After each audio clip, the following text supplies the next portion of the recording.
What happens when law, business, and life collide? Each week on Lead Counsel, your host Tom Tona will take a deep dive into topics related to the law, the business of law, and life. There will be insightful discussions with industry insiders, experts, and thought leaders making significant contributions and meaningful differences in their fields of expertise. Tom is the founder and managing attorney at TonaLaw. He has been a practicing attorney since 1994 and the leader of TonaLaw since it opened in 2001. The goal of this podcast is to provide you with free information on law and the business of law, and to give you actionable tools related to each of these areas. Now, here's Tom.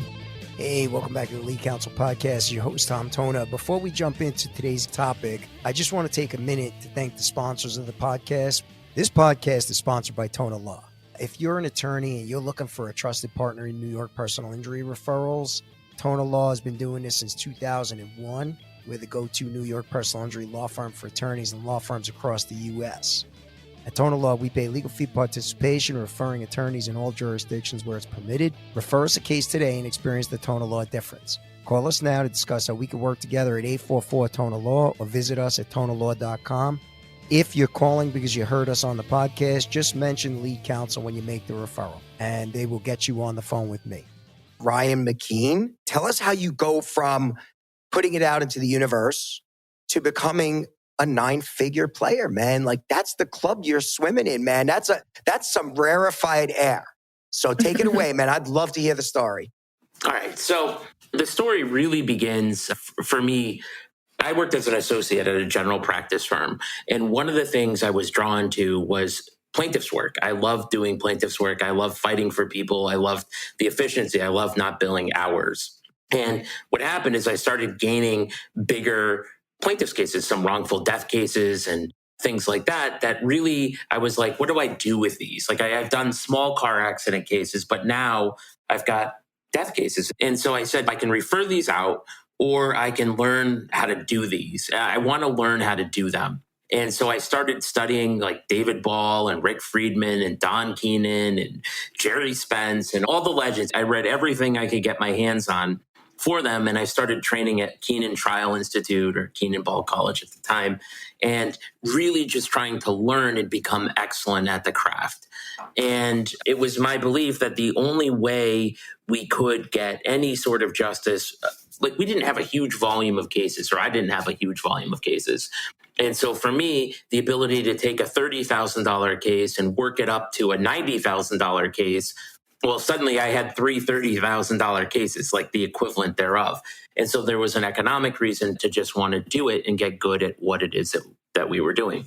And we also understood that from the very beginning, that trial was our only leverage. And if we were ever going to get justice for our clients, we had to credibly be able to take a trial and get results. So that's sort of where it begins. But in 2017, my partner Andrew Garza and I, we started doing traction and EOS, which I know, Tom, you're a big fan of. We did our vision work, and we did the EOS Traction Organizer, which you can download for free. Nothing spectacular about it, but useful. And we said, look, what do we really want? And we said, we want to be the best trial firm in Connecticut. That's what we want to be in 10 years. But Gino Wickman, in Smart Advice, says, like, that's not a good enough goal. It has to either happen or doesn't happen. Looked around on some websites and we're like, a $10 million jury verdict. Like, that puts us in the conversation about being maybe the best. And so we sat down, $10 million jury verdict. I'm not sure we had a case worth $100,000 at the time. This is March of 2017. And it's just me, my partner Andrew, and I have a 9-hour-a-week paralegal at the time, part-time paralegal. And in September of 2017, we meet Mikey Cruz. Mikey Cruz had 1,300 pounds of light bulbs. Philips North America light bulbs fall on him while he was working at a warehouse picking an order. And he was paralyzed from the belly button down as a result of this. And we said, look, boy, this is, you don't know. We didn't know a lot at the time. We knew it was obviously very serious as he's paralyzed. We didn't think it should have happened based upon what he told us. And then we started digging into the case and we're like, okay, this really shouldn't have happened. And really, we ended up building our firm to support this case for the 5+ years it took for us to get it to a jury verdict. I guess that's sort of like the general background of how it happened. We had to build the business to support the case. I've analyzed your business, and I think what makes you really special as a business is, and you tell me if I got this right, you seem to be the business end of things, whereas Andrew is the technical end of things, right? Because you have to have that combination to do these amazing things. Like you have to figure out, hey, how are we financing these 350 in disbursements, right? While Andrew's figuring out who's the 45th deposition we need. Now, that doesn't mean there's not interplay, right? There's probably interplay between the two of you. But in analyzing it, I've said to build the firm you've built today, you need both. You need the business end of it and the technical trial expertise running simultaneously towards the same goal. Correct. And your analysis is spot on. And obviously, we run level 10 meetings and we just did our quarterly. So, Andrew is involved in all of that, but my focus is much more on the business side of things and on higher level strategic things.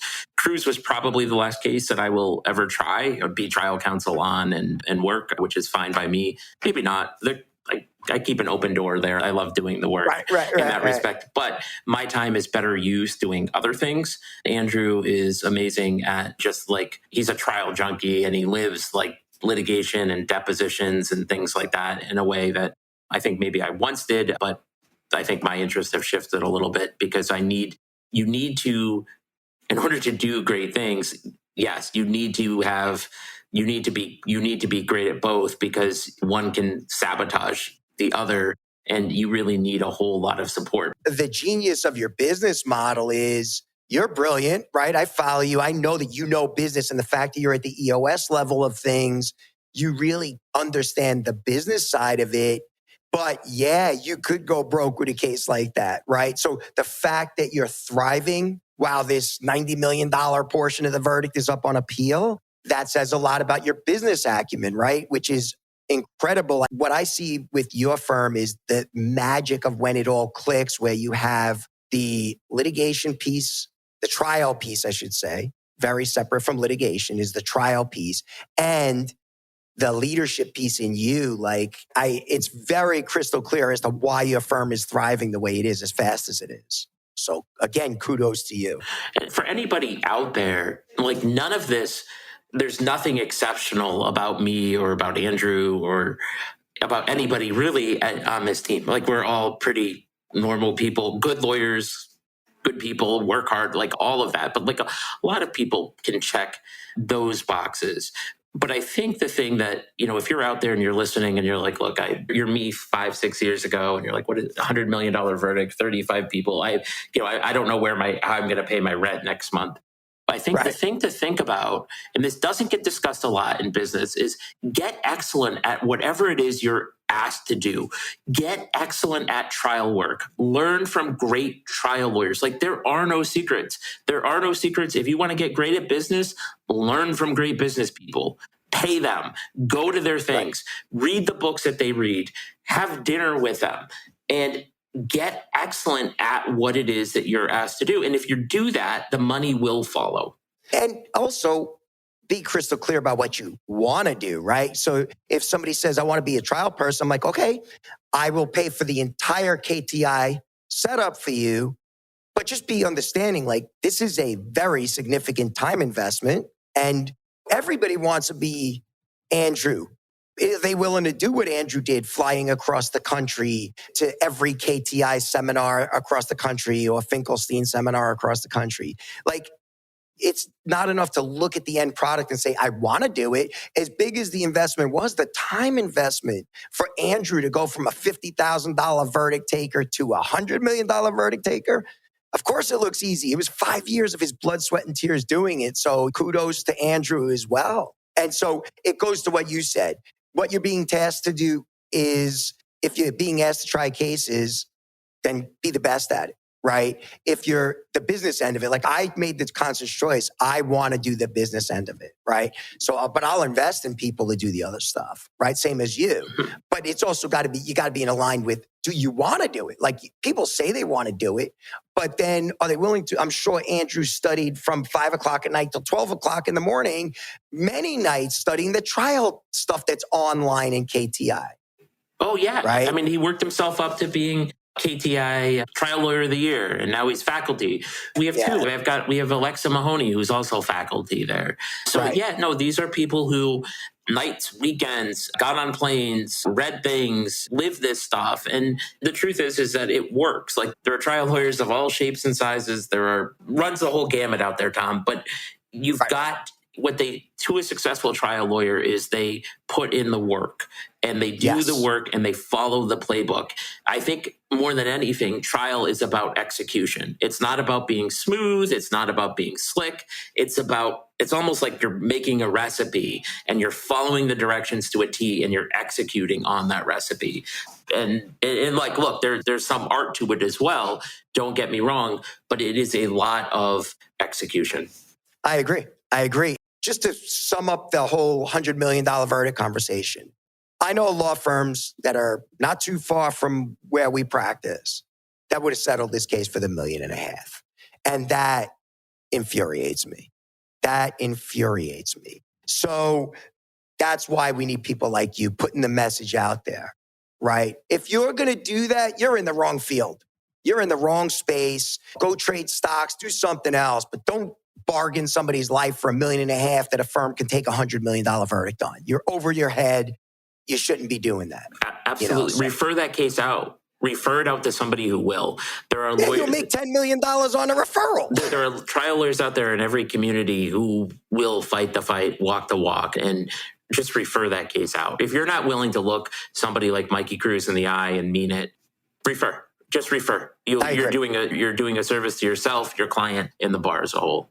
I agree, for sure. I think it's funny, too, because for such a ferocious litigation firm, you're like the nicest guy. You're like the kindest, nicest guy.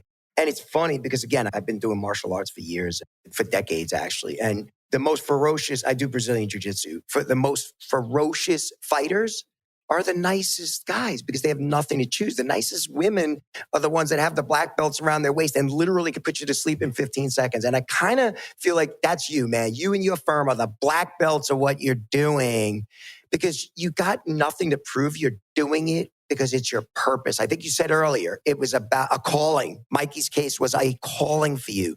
That's just special, man. Thank you for doing it. Thank you. Thank you, Tom. I mean, there's a whole lot of spine to me and to the firm and everything. And there's a willingness to fight for sure. But, you can't live in a constant state of that. Like you're just talk about a way to burn yourself out. So I think it's the ability to know what is important and to focus the energy when it is important. It's sort of like the ability to, if you're a runner, maybe to sprint when you need it because you can't sprint all the time. Right. You have to ebb and flow with your energy, right? That's definitely important. One question that I ask everybody is, if you think back over your career, what was probably one of the biggest, I call them needle movers. What was one of the biggest needle movers where you noticed an inflection point for yourself in your career or your professional life or your business life, whatever you want to call it? I really think that I had some early success. Not early, but I mean, I settled a motorcycle death case for like $2.25 million.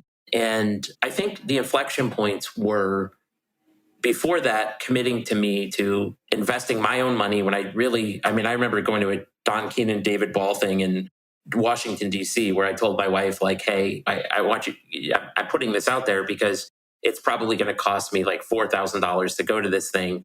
And I want you to know that we may not be able to take home money this month. This is the thing. And she's like, no, I believe in you. Get on that plane. And I believe that you're going to add to that case. And I did. I was probably able to add up $1.5 million in value onto that case from what I learned there. So it was really being able to make the investment into myself. And again, really after that, like in 2016, 2017, where I really started investing in learning about business and learning about the business of law from Lee Rosen and the Rosen Institute, John Fisher and John Fisher's mastermind. And even at that time, I mean, getting on a plane and going to Chicago, I remember Andrew and I had talked about it. And it was like, okay, we got some settlement in, and it was like a last minute decision because the case had settled. And then I had the money to get on the plane. And then I met like-minded people, Bill Umansky and just others out there in the world. And they showed me different things. And then it was up to me to go home and to execute those things. So I think like the biggest inflection point was investing in my skills, investing in those things. I think that there's no way that the firm exists or Mikey Cruz happens without significant investments in myself. This podcast is sponsored by TonaLaw.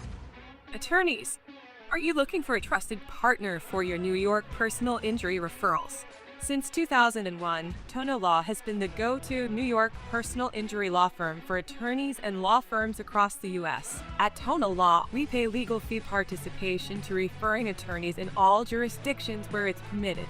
Refer us a case today and experience the TonaLaw difference. Call us now to discuss how we can work together at 844-TONA-LAW or visit us at TonaLaw.com. You went public with the news that you founded Best Era. Are you practicing at all anymore? I think you said you have like a small number of like boutique cases right now. Yeah. I mean, first of all, I love being a lawyer. Like I got into being a lawyer to help people. And really, actually, as I scaled the firm, I got more and more further and further away from actual lawyering. I would do first I did everything. I did litigation, trial. Then I just did pre-litigation. And then I just did intake. And then I did nothing. I've loved being a lawyer. I've loved helping people. I've loved personal injury law. So many people know me as doing that. So right now I have a very small firm. I am a solo with 2 cases. I'm only ever taking 5, and I'm going to refer everything else out that is just not for me or not a fit, or I don't have the capacity to handle it, and really just focus on the consulting. So what brought me to the point of founding Best Era was really that I went to college wanting to be a teacher. Like I wanted to teach history, and I realized like it just wasn't for me. Like it felt a little too small. No disrespect to the teachers, but just for my ambitions, like a classroom itself, I needed a bigger classroom than, one with, say, 20 students in it. So I decided to go into law. And I've always enjoyed teaching, whether it's presenting or masterminds, or I've done consulting or coaching through Lawyerist over the years. And I've always really enjoyed the business side of law, teaching lawyers the business side of law, and helping scale sort of on a per project basis with other firms. So I had the opportunity to sell my interest in the firm, and that role was very big. I mean, that was all consuming when you're the CEO of a firm of, 40 people and all sorts of things going on. And when I had the opportunity, I was like, well, what do I really want to do? I'm 44 with my life, and it was to teach. I think what you bring to the table have done the thing, right? You have done the thing on 2 fronts, being a significant part of a massive 9-figure verdict and also the business side of it, right? So being a part of those 2 things, you've got a real depth of knowledge that you can bring value to people tremendously. I know I reached out to you, right? Because of you. Our goal, our vision is really to try to impact 10,000 people in the legal community. And we don't do just law firms. We consult with legal tech companies. We're working on a project with Get Staffed Up right now, something that we're really thrilled to announce. And we're helping them with some training, some market positioning, and ultimately helping them build a vertical in their business that we're pretty excited about. We also do individual consulting. I mean, our tagline is, building the future of legal one dream at a time. So different people come to us with different opportunities, whether it's that they want to scale their firm, they want to, double their client base, they want more predictability in their firm, they want systems in their firm, they want to build something. And what we will do is we're not just doing talk. We're like, let's get into the project, let's give you deliverables, let's produce based upon what we know, what your needs are, and let's make this really a targeted sort of help as opposed to, and look, there are so many people in this space and there's so many people who do it well. We felt like this isn't an area where we want to compete. We're necessarily developing like a coaching program and trying to fit people into it. We're like, hey, you have this thing going on. Let's work intensely for, however long that takes, do that thing.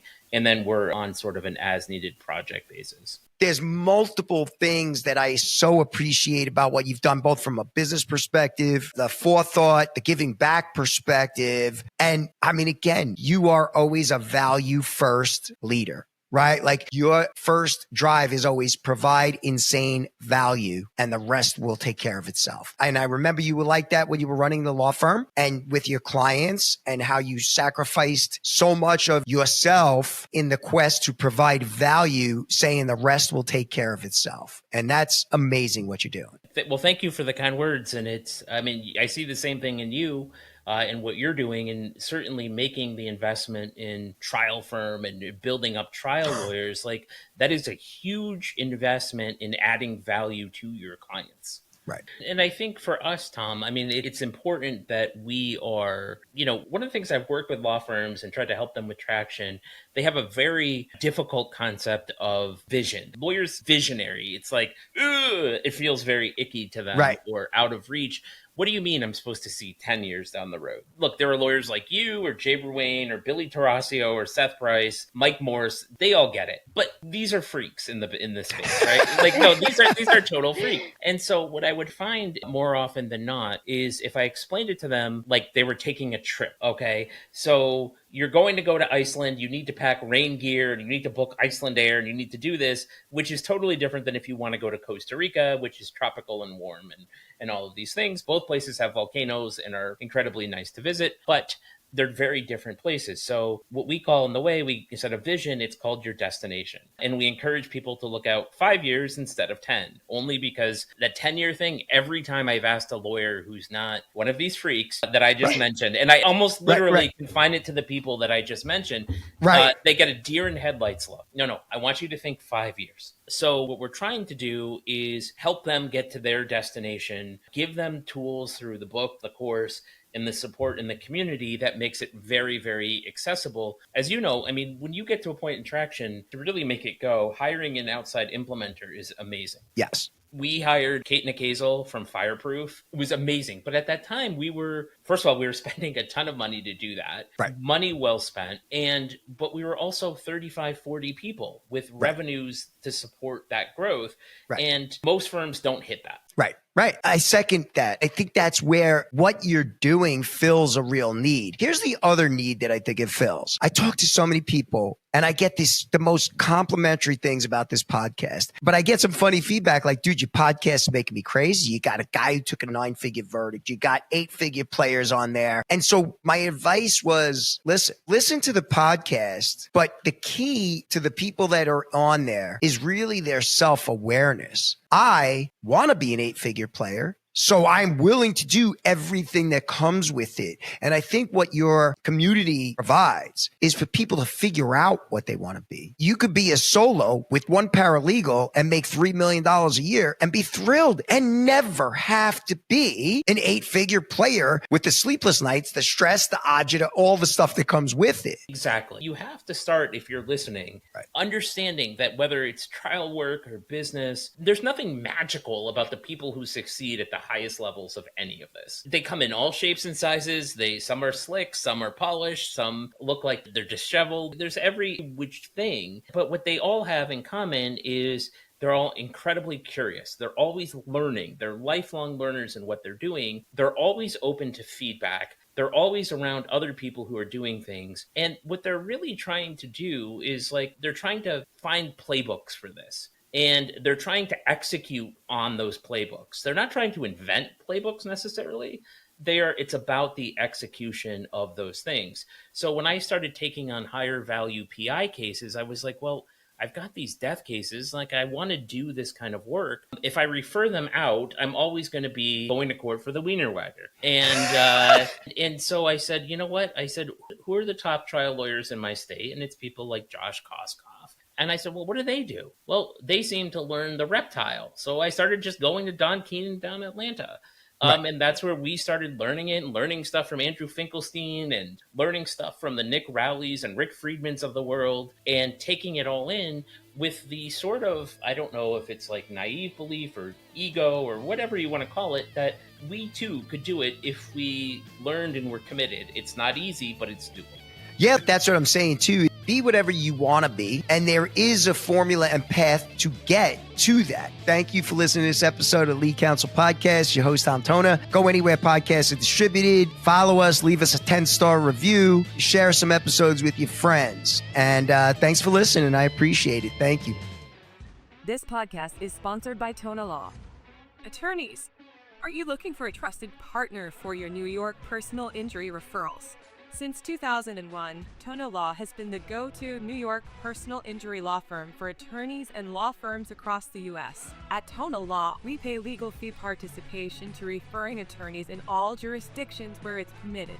Refer us a case today and experience the TonaLaw difference. Call us now to discuss how we can work together at 844-TONA-LAW or visit us at TonaLaw.com.